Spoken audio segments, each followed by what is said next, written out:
Okay, everybody, welcome to the James Tayoro Show. I appreciate you joining me today. Couple stories I'm going to talk to you about. But first of all, I want to say Happy New Year. Okay, today is the 2nd of January 2025. And quickly to recap 2024, I think that, it was on a personal note, it was a good year. And on a global note, it was, it was a it was a bad year if you think about it, but the presidential win of the 45th and 47th president of the United States, Donald J. Trump, actually means that overall it was probably a positive year. The only thing I would say is that obviously the election in the UK did not go the way I hoped it would go, and we're seeing the knock-on effect of that now. Not not good. Not good. That's all I can tell you right now. Not good. The Labour Party doing a fucking horrible job. Although, don't get me wrong, it's it's not like the Conservative Party were doing a great job, but the Labour Party have taken it to a whole new level and divided the country up. There's loads of reasons as to why. There's a couple of reasons I'm going to talk to you about today. In fact, the first story is to do with that, but we'll get into that. Just to quickly recap my personal year, I achieved quite a few things that I thought a few things that I thought I would. I'm always the type of guy that's optimistic about my future, and I'm always the type of guy who's had a lot of confidence. However, some of the things I did this year, I did not expect. Right, some of them I'm not going to go into. Set myself up in terms of just being a man and taking my life to the next level. Did a lot of those things, and I'm pretty proud of those. However, I did go to the United States. I went to the United States at the end of December with my good friend Mike Marshall, who is a New Yorker, but we went to Phoenix, Arizona, and we met a couple people. Put it this way, we met a few people. You're going to see a couple videos coming out of me and Mike having a discussion in Phoenix, Arizona. But what I can tell you right now is that we met President Trump's son, Donald Trump Jr. We met American lobbyist, and also he is a Republican strategist, Roger Stone. I had me personally. I had a good conversation with Larry Elder. I don't know if you guys know who that is. If you're in England, you probably won't. If you're in America, then you definitely would. We had a conversation for about, I'd say, a good 20 minutes. And by the way, I didn't even know who this guy was. Right, so I'm talking to this guy. Did not know who he was. Turns out he's very famous, especially in the political sphere. Very famous guy. We were talking about the UK. We were talking about America. We were talking about having a First Amendment, Second Amendment, the free speech sort of shut down in the United Kingdom, but also a little bit in the United States. But obviously, we're talking about how it's changed now. Elon, Twitter, X, and had a good conversation there. Met Benny Johnson, very respectable man, very polite man. We were having a conversation at a party. Very, very polite man. James O'Keefe, again, same thing. That guy can party, by the way. That guy, he can party very, very aggressively. Put it this way, and met a few other people and had some good conversations. I met. Don't know if you guys know Myron Gaines from Fresh and Fit. A lot of people don't like that guy. I got to tell you, he was polite. Now, we were speaking for a while, and naturally the conversation was triggering to most people. Most people who would have heard this conversation would have been triggered. But I actually thought it was not that. I mean, that's how I speak. I say words that others are triggered by. Do you know what I'm saying? I'll say faggot. That's just me. I say it. End of. So when that sort of those words come into conversation, it doesn't bother me, but I can see how some people would be triggered. And if you were fat or a pussy, you would have been triggered by that conversation. But yeah, listen, America, very, very good. Oh, and I saw President Trump speak, by the way, who was like seeing a rock star, unbelievable guy, unbelievable amount of respect from his nation. The movement over there is different. the movement over there is different to the movement over here. In the UK, you do have a lot of people. Right, I guess you could say Nigel Farage is that guy, um, but it's bigger than that in the United States. It doesn't matter who the guy is. I mean, it helps that it's Trump, but Trump could be gone tomorrow, and that movement would be alive. That movement would be strong. Those people would not be going anywhere. They love their country, and yeah, it's interesting. It's interesting, but the only thing I would say, I guess, about Nigel Farage in England is that Reform UK is his party, right? Reform UK, unless he becomes prime minister, Reform UK lives and dies with Nigel Farage, and that is a positive, in my opinion, because you have to look at the facts. You have to look at what a party is, and it's a new party. It's a brand new party, and he runs that, and it is his party. So that's the way it is.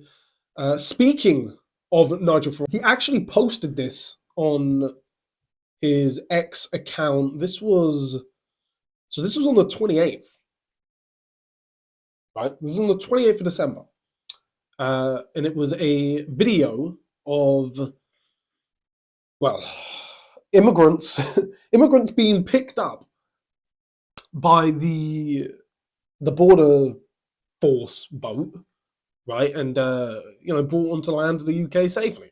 So he captioned it: 1,300 have crossed since Christmas Day. 150,000 since the total at the beginning of the crisis. So in 3 days, that's 1,300 people crossing the channel from presumably France, but technically we don't know, but coming over into our borders illegally, into this country illegally. And then Sky News estimate that 22,000 have crossed since Keir Starmer and the Labour Party have taken over.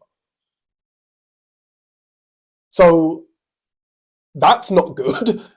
Like the thing that makes me laugh, right, is that Keir Starmer goes in front of cameras constantly and talks about bad immigration and says that he was left it by the Conservatives.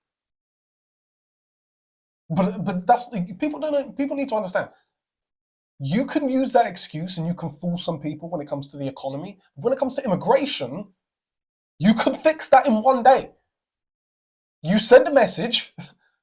You're the Prime Minister. You can send a message to the people on the borders, right? The people out to sea, and say, when people come, do not let them in. Either you shoot them or you turn them away. They're breaking into the country. You try breaking into number 10 Downing Street, I guarantee you get shot.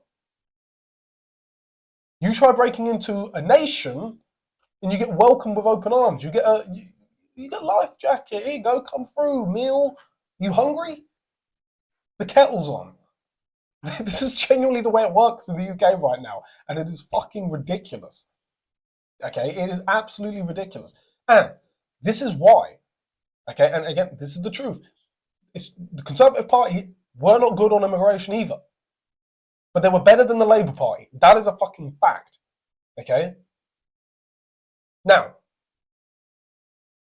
it is true that Nigel Farage and Reform UK would, in my opinion, actually, I'm not going to say it's true, but because we'll have to see, but in my opinion, I believe them when they say that they're going to stop immigration, illegal immigration, and cut down on the total amount of immigration in general. But let's talk about the illegal immigration for a minute, because this is what this story is about.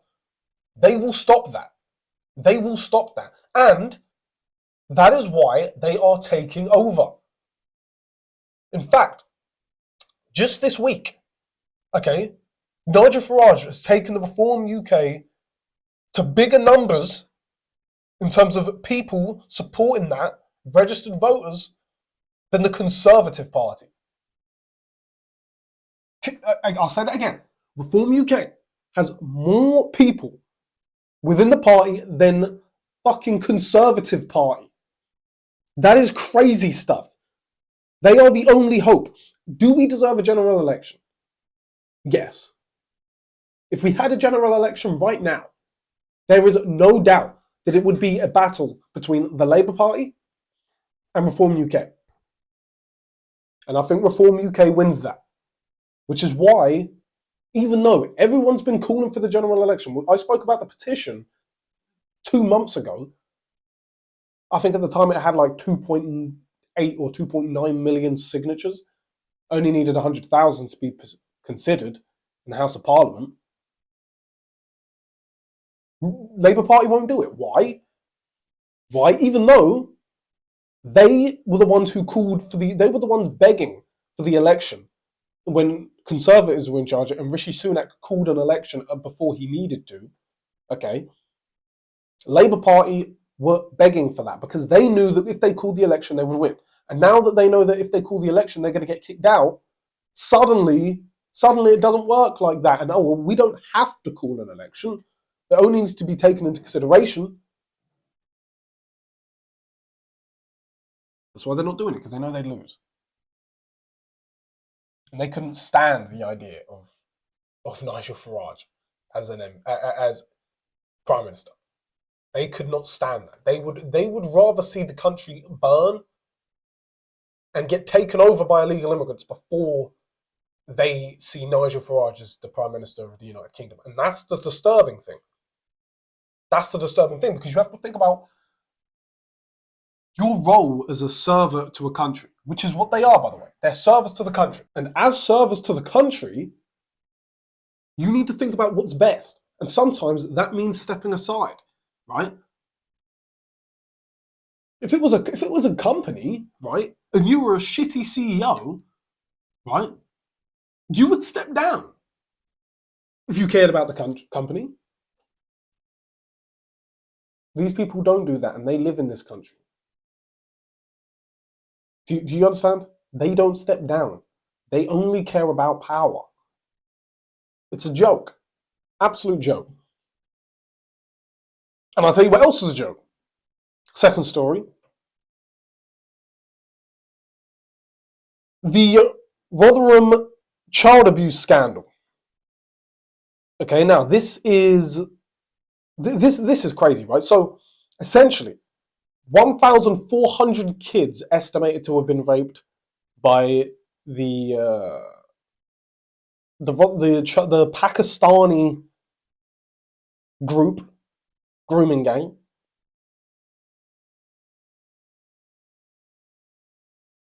The Rotherham child abuse scandal revealed that at least 1,400 children were abused over 16 years, primarily by men of Pakistani heritage. Fear of being labelled racist led local authorities and police to ignore or downplay the abuse despite multiple reports. The fear of racial insensitivity resulted in a failure to act, prioritizing avoiding controversy over child protection, allowing the exploitation to continue unchecked. Now, this is what happens. Okay, this is what happens. It happens with fucking Pakistani guys, happens with gay guys. It doesn't matter. If you're not a white guy, they don't want to look into you. Okay? Which is why the police heard about this. They knew all about this. They did not go into it. They didn't look into it. They didn't want to look like they were racist. They didn't want to accuse Pakistanis of grooming children, right? In fact, what they'd rather do was arrest. What they'd rather do is arrest the blokes. They'd rather arrest the guys the dads. That's what they'd rather do. They'd rather arrest the dads, okay, of the people of the children getting abused. That's what they did. Legitimate post, right? Parents who attempted to rescue their children were arrested when the police arrived. Okay? In 2 cases, the fathers tracked down their daughters. 2 grooming gangs. Tried to remove them from the houses, right? So we're talking, 15-year-old girls, right? So still children. not under the age of consent. So they can't even have sex even if they wanted to, right? And they're being used as prostitutes, right? And getting addicted to drugs to be their prostitutes. In the UK, in the two cases we read, fathers tracked down their daughters and tried to remove them from houses where they were being abused, only to be arrested themselves when police were called to the scene. In a small number of cases, which have already received media attention, the victims were arrested for offences such as breach of the peace or being drunk and disorderly. So they weren't even taking action against the perpetrators of rape or sexual assault against children. The guys who were arrested, right, these Pakistani guys, were arrested under charges like drunk and disorderly and breach of the peace. Therefore, essentially what happened was they weren't even arrested for the rape. They were arrested because when these dads showed up saying, "What's my 15-year-old daughter doing in your apartment or house, having sex and doing heroin?" It turned into a row, an argument. And that's what everyone was arrested for. And then it just so happens that some of them did get proven to be child rapists and groomers. Didn't see that on the news, did you? Maybe because they're covering it up a little bit. In fact, in Oldham, the government is actually covering this shit up. Okay? So this is a article by GB News. Okay? Labour rejects Oldham's call for government inquiry into grooming gang scandal. Okay, the government has formally rejected repeated requests for a Home Office-led inquiry into historic child abuse in Oldham after the town's council voted on the matter earlier this year. Safeguarding Minister Jess Phillips has responded to 2 letters from the Oldham Council executive after the authority voted to write to the Home Secretary requesting formal public inquiry into child sexual exploitation through the borough. The council also voted to continue its work with survivors and others affected in preparing the framework and to commission an independent inquiry should the Home Office refuse the above request. But Phillips' letter to the council, seen by Great Britain News, confirms that the government will not intervene. The minister said that she understands the strengths and the feelings that a further inquiry into child exploitation in Oldham should be undertaken. Phillips added that she was very sorry for the delay in responding to both of the executive's letters, but she believes that it is for Oldham Council alone to decide to commission an inquiry into the child sexual exploitation locally rather than for the government to intervene. The minister said, quote, "I welcome the council's resolution to do so as set out in your letter and to continue its work with victims and survivors." So essentially, for those who don't understand that, she's basically saying, right, this, what's her name? Jess Phillips. Jess Phillips, right, is basically saying, look, I agree with everything you guys are doing. Okay?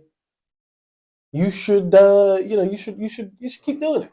Keep looking into the child grooming gangs. But I think it's best if you guys do that.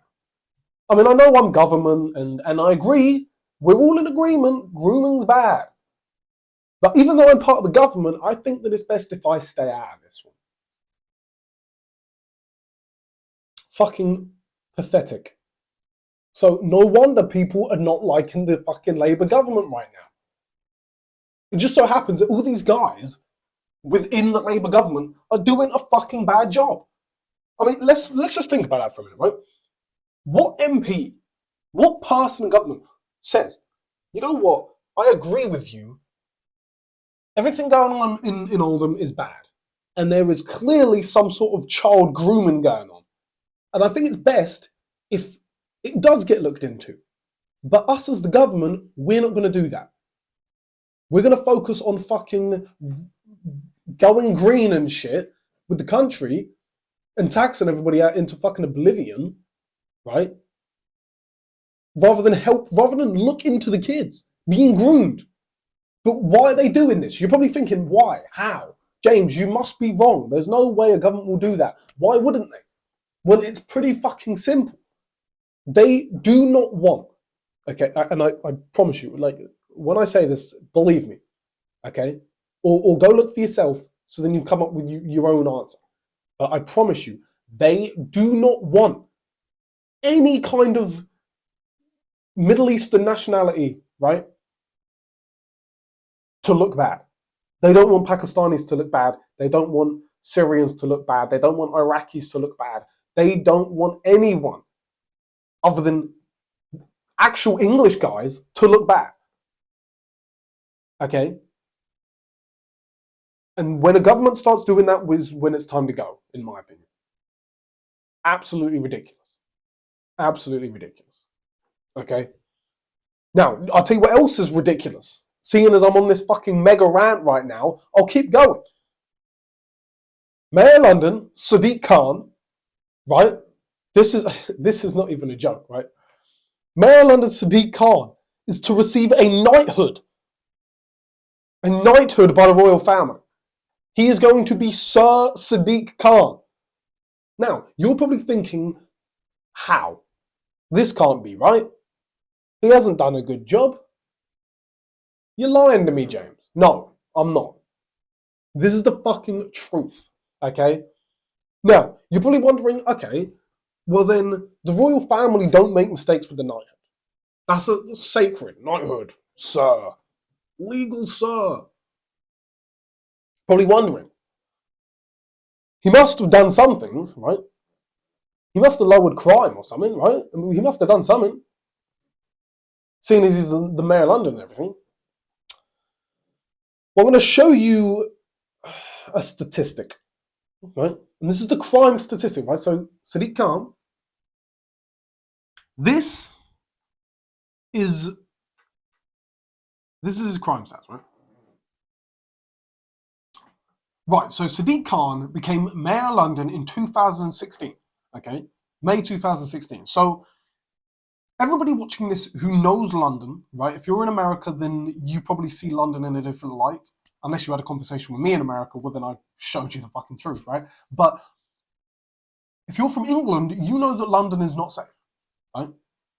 Now, London's always, it's a big city. It's always been a little dangerous, but everybody knows that London right now is fucking off the scale when it comes to the crime and the fucking violence and the rates of stabbings, okay? Phone jackings, carjackings, just straight up armed robberies, okay?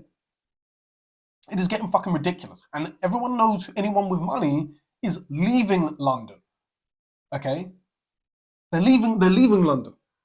The people aren't going to London anymore. They are fucking running with their money fucking as far as they can go, okay? They don't need the big penthouse anymore, okay? Even if the building's safe, because as soon as they go 5 minutes down the road, wearing a nice watch or a nice fur coat or in a nice car, it's getting taken straight off them in broad daylight, and no one even helps them. That's the thing. No one even helps them. And we don't have a Second Amendment over here. We don't have the right to bear arms, so you can't even help yourself. And if you fight off someone trying to rob you, you end up getting your fucking locked up. You're not getting locked up. Okay? Now, here is a chart showing you the crime statistics since 2015-16. Okay? But let's just say, for the sake of argument, to give Sadiq Khan some form of, to give him a chance here, ignore 2015-16. Let's just look at 2016-17. Okay, onwards. Okay? So, as you can see, crime goes up and up. 2016-17, it goes up to 2017-18. Rises pretty dramatically. Right?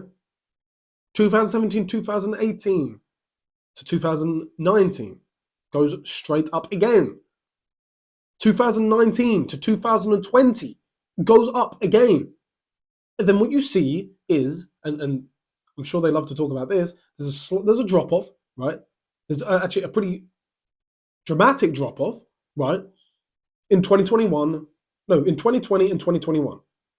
Now, what that means is that COVID affected crime, as you would expect, right? People weren't going out, people were staying inside, there was less crime, right? So 2020, we're at a pretty low, probably lowest it's been for decades, right? Then people are allowed back out, and then what happens? It shoots straight back up and beyond. 2023, 2024, actually, well, in 2023, it actually surpasses the highest crime rate it ever been. Then 2024, 2025, it is just getting off the fucking charts. It is just getting off the charts. So then you're thinking, okay, what else has he done? Can anyone name anything? Well, he took away all the Christian celebrations of Christmas. Celebrates Eid, okay. We got Eid celebrations. We got Pride parades, okay. That's his, not great. What else is there? I'm trying to think. Sorry, I'm trying to think. Oh,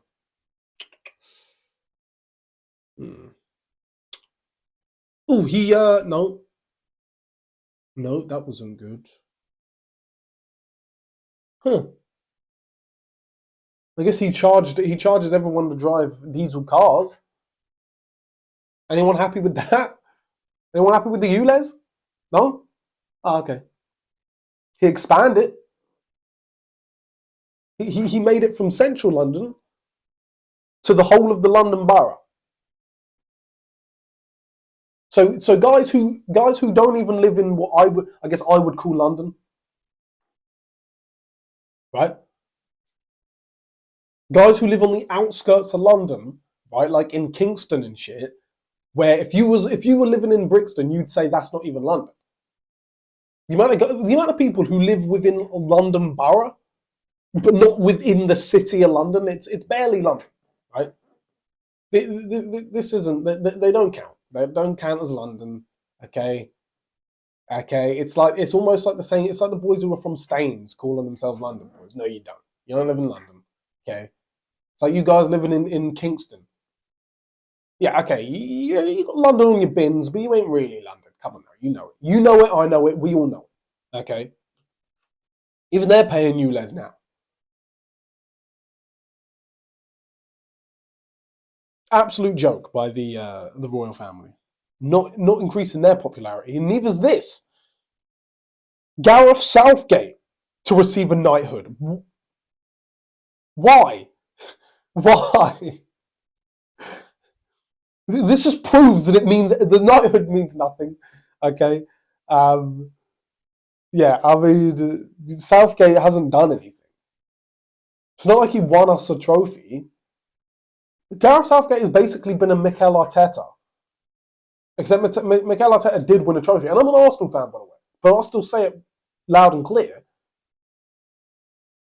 Arteta hasn't delivered the goods. Okay, yeah, he's changed the culture.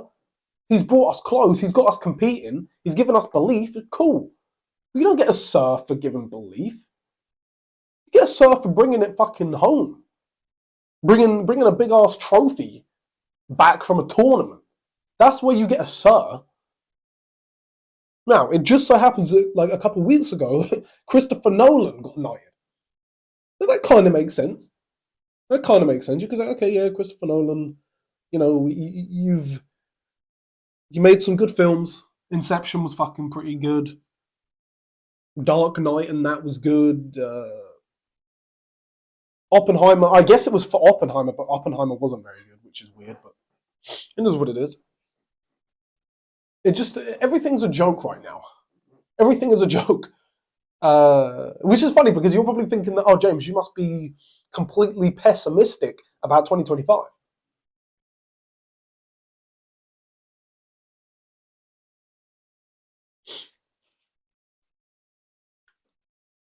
When in actual fact, I'm pretty optimistic about 2025. I think there's going to be a general election.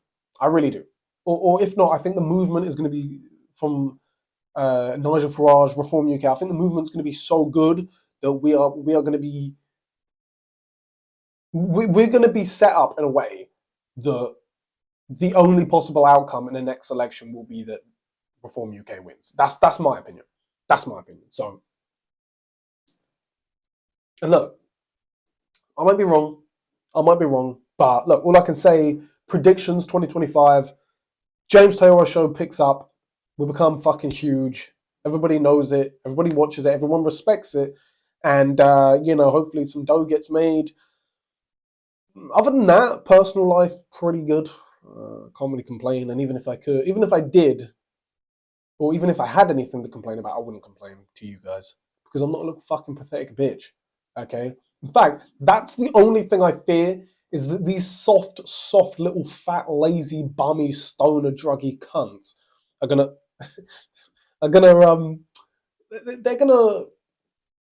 they're just gonna keep it up. They're just gonna keep up. They're just gonna stay sad, pathetic losers. They're gonna keep complaining about the world, and they're gonna keep complain. They're gonna keep blame all the stuff I'm talking bad about. They're gonna use that as a reason not to be successful. And I might talk bad about the government, but it's on my back if I fucking fail. And I'll always stand by that, right?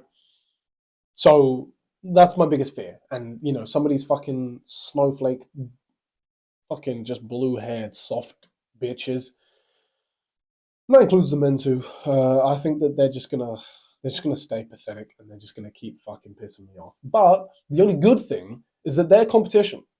And if that's the competition, then I feel like us winning and you winning watching this, I think it's just going to be inevitable. So, yeah, I'm pretty optimistic. Future looks bright, 100%. We'll see what happens. Okay? But look, I appreciate you guys watching it. Very thankful for you watching today's show.